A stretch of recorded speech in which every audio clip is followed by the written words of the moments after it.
Let's get right into it and talk about really kind of this 2024 class, the 5 stars, the top 32 players in the country. You and I have spent a lot of time kind of talking about these guys, and we think this has a chance to be one of the best classes ever of the top 32 prospects. But I want to start with you, and I want to start with the number one player in the country because this is a guy that you studied for a very, very long time. But your biggest hit this cycle, it's got to be Jeremiah Smith, right? Yeah, Coop, and I love this kind of like theme here, right? We're ending 2024, we're getting into 2025. And yeah, Jeremiah Smith, I do think is our biggest hit. And a lot of people will point to, oh, this was an easy one, right? I mean, look at this guy. You have seen what he has done at Ohio State. But Cooper, last October, when we made him our number one ranked overall prospect, we kind of went out on a limb. Never before in the history of 24/7 sports, never before in the history of the modern recruiting era, right? With the internet, had a wide receiver been so high, but we felt so convicted about Jeremiah Smith. And we look really, really smart, Cooper. I mean, watching him against Tennessee, he's a cheat code, right? He is a pro at this stage, and it's just been fun to see everything that was said about him since he arrived in Columbus. And then for him in the college football playoff, in the opening round, to score a pair of touchdowns and really, put the game out of reach for the Buckeyes. I thought that was a special moment. I'm excited to see what he looks like over the next few years. And Coop, if you want to go back in the history of the 105, remember at the beginning of the season when I asked you, okay, is Jeremiah Smith going to lead Ohio State in receiving yards? I think you said yes. And then it was, okay, is Jeremiah Smith going to have over 1,000 yards receiving? I don't know what you said there, but those questions were a bit silly because he has been awesome. He has delivered. Can't wait to see what he's going to do here in the next few rounds of the playoffs. I wanted to ask you because I asked Bud Elliott about it. I mean, your expectations, I felt like you almost got a little bit numb because you were more exposed to him than any of us on the scouting team. And we had that conversation. We talked about the expectations. I think you were kind of taken aback just because Ohio State has one of the more talented receiver rooms in the country under Brian Hartline. This year for Jeremiah Smith, just in terms of your preseason expectations of this player, a guy that you compared to Calvin Johnson, has he exceeded them? Are they way above and beyond than you ever expected?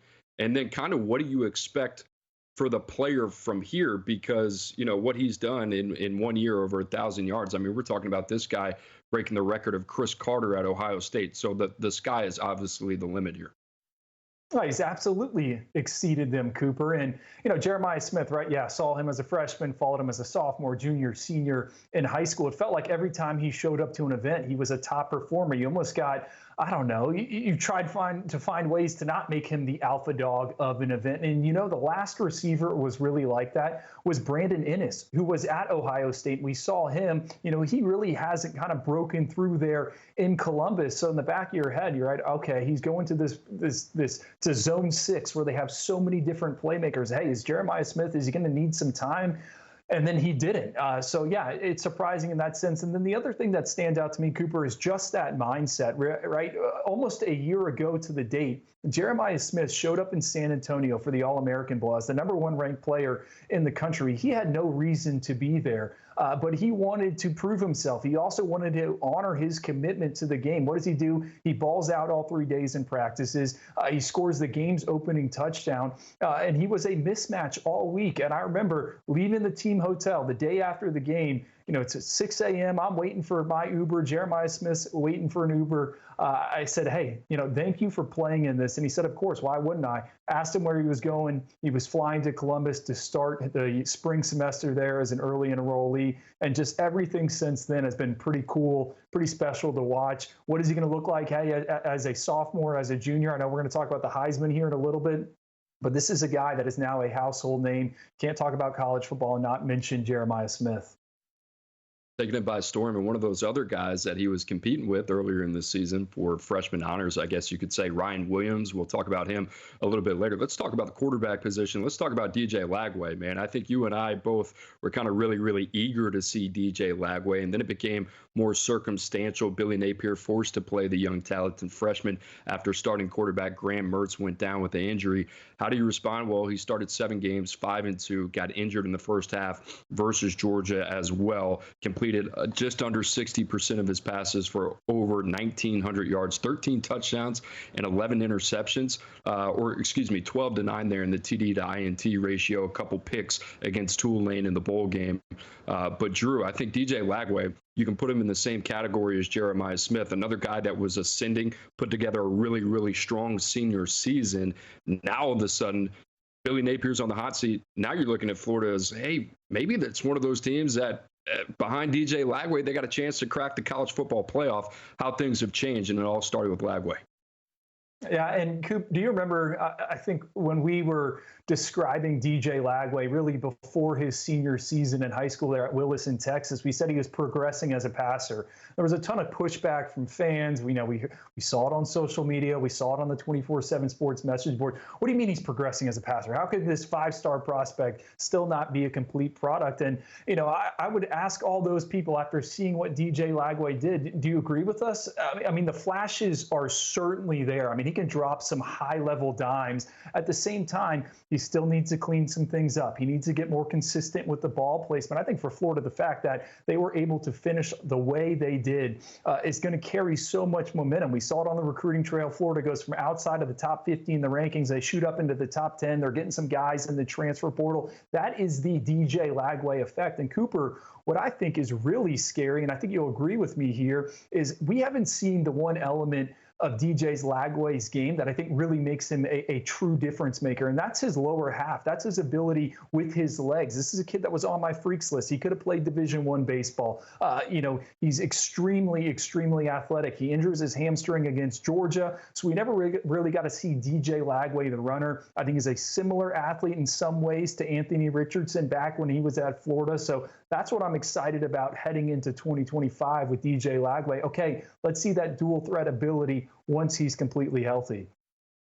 I agree. Thought that was going to be more of his game that we saw as a freshman, just over 100 yards rushing. That being said, I think we saw everything that we know DJ Lagway is capable of. Obviously, Florida has their cornerstone there at the quarterback position. Drew, let's keep it moving here. Biggest surprise, I guess I'll just tee you up here. Out of those top 32 guys, which one of those guys did you look up and say, well, you know what? I didn't expect that soon? It's got to be Ryan Williams at Alabama. And let's not forget, he was a reclassification. This is a kid that should be still in high school. I'm not going to bring up his age. We heard that every time you watched Alabama, they brought up how old, or I should say how young Ryan Williams was. But for me, he's not the most physically developed prospect. So for him to come into the SEC, right, and make the plays that he did, I think it says a lot about how he is wired, right? Coop, I can't remember what game it was. He catches that deep ball, lands on his feet, takes off running down the sidelines. He's a special talent. So to me, I think it's at Alabama. Cooper, you brought it up all preseason. Hey, the Crimson Tide post Nick Saban, they're losing a ton of wide receivers. Ryan Williams is going to have to play. I think we didn't expect this from him, though. No, absolutely. And, the other thing I want to bring up here, the two guys that we've talked about previously, Jeremiah Smith and DJ Lagway, I want to kind of tie this point together. Both those guys, we got to see at the All-American Bowl. You mentioned not only the tangible part, seeing that guy work out during the entire week, but also the interaction where you kind of file that away for another time. You say, all right, I've kind of learned something here. Same with DJ Lagway. Got to see him in Orlando, multiple exposure points before that as well. So you feel more and more convicted. Ryan Williams, we saw in Hattiesburg at Alabama, Mississippi. We also saw at the UA game. And Dylan Stewart, another guy I'm going to talk about, we saw him in Orlando as well.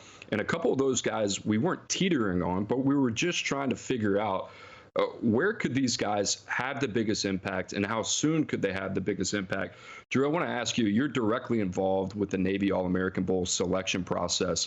And this year, more than ever, we've seen seniors really opt out of this game. And a lot of that has to do, well, now there's a 12-team college football playoff format. Some of these guys want to enroll early, get to campus, start practicing with their teams. Others, it's just part of the business, right? You got agents involved now saying, hey, you know what? We're going to shelf our guy. We don't want to play in that game for a variety of different reasons. So now you're having to dip into the junior pool. But that being said, as an evaluator, I don't know how you feel. There's less conviction maybe in this 25 class than I had personally in the 24 class, just because the exposure was that much more thorough to that group specifically. Absolutely, Cooper. And I think Dylan Stewart is a prime example. You go back to him in high school, right? You turn on the tape, 13 sacks as a senior. We hadn't really seen him in a few years. He shows up in Orlando, right? First 2 days, okay, this guy looks like an action figure. Then, all right, under the lights, ESPN cameras in the actual game, he comes to life, right? Strip sack. He was one of the top, I would say, overall players on the field. He parlays that into success right away at South Carolina, Cooper. But you are right. When we look at this 2025 recruiting cycle, yeah, I've been on paternity leave the past few weeks, but no, I've been busy working the phones trying to put together this Navy All-American Bowl roster because a lot of seniors have decided that they're not going to play. And that's going to make it tricky for us, Cooper, because I think right now, if we look at our top 32 prospects, I would say right now we're convicted on maybe 12, 13, 14, 15 of them. Then you've got a group, I would say, of 30 players that, all right, this guy could be a first-round projection, but I just need to see a little bit more, right? I want to see how he interacts, how he practices, what does it look like in a best-on-best setting. Unfortunately, I think we're not going to get a lot of that with some of these players. Now, there are some 5 stars expected in San Antonio. There's some 5 stars in Orlando for the Under Armour All-American game, but it is making it tricky. It's like, all right, think if you're an NFL front office, right? We remove the Senior Bowl. We remove maybe some of the scouting combines. It kind of muddies up the evaluation a little bit. And at the end of the day, scouting, hey, we're just projecting, right? We're trying to get it right. We're making educated guesses. You want as much information as you can get. Unfortunately, with the current landscape, the expanded playoff, right, the NIL, a lot of kids want to get to school as fast as they can.